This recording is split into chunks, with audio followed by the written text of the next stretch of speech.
I'm tired of the big city, I know. But I was just crying as I was watching it, remembering how did I meet that person? Like, I love the telephone operator. I mean, all the characters for people who, Laureen is hysterical. Gordon is here. Gordon. Yeah, he's here. Some of the activist footage was from Harry Chuck's collection. He's here. There are a number of people. No, but some of the people in here are not with us anymore, but they really did contribute to this growth, and I learned so much doing this film. Charlie Chinn was the narrator. Yeah. I did. He's going to his granddaughter's birthday today, so there was a conflict, and I said, of course, I understand that one. No, it was really wonderful to be working with the staff and crew that I had and the interviewees who I felt, had to be the voice of Chinatown. They were the ones telling the story, and the notion of how to tell Chinatown's story and reveal the things that I didn't know either was a conceit that we used in terms of the scripting. One of the things, Genny, you may remember what happened after you had on all that opera makeup. Maybe you could tell that story. Well, I was told by the makeup person that it was hypoallergenic, and then that white grease paint, and it wasn't, and it kind of broke up and had a rash. But that was a good sacrifice for for art, right?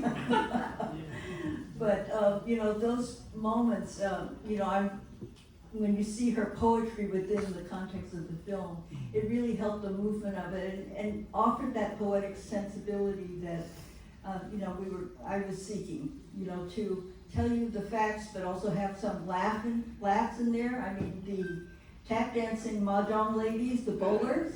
Yeah. In fact, I don't know if any of you recognize, but Pat Chin, who's in the Grant Avenue Follies, and now in her 90s, was in that tap dancing group. So she was sorry she couldn't come because they have an event today that they're tap dancing at the Asian Art Museum. Yeah, Chinatown Follies gals. Yeah. So I mean,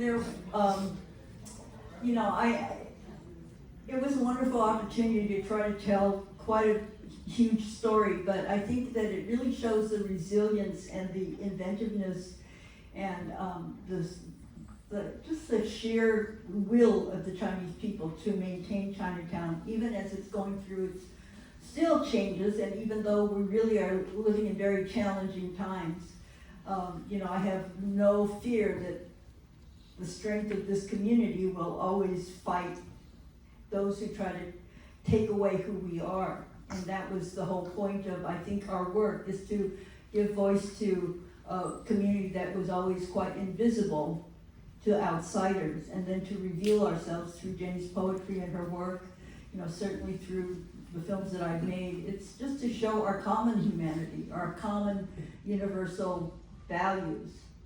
So I think it'd be easier, unless you want to add something, take some questions. Yeah, let's entertain questions if you have. Raise your hand and then maybe we could pass the mic. Are you considering doing a new documentary on Chinatown? Just like with a new resurgence again, Yeah, especially after COVID. right. I will recommend seeing Rising Chinatown, the film that was made by Harry Chuck and Josh Chuck about, what's been happening in the activist movement today. Not me.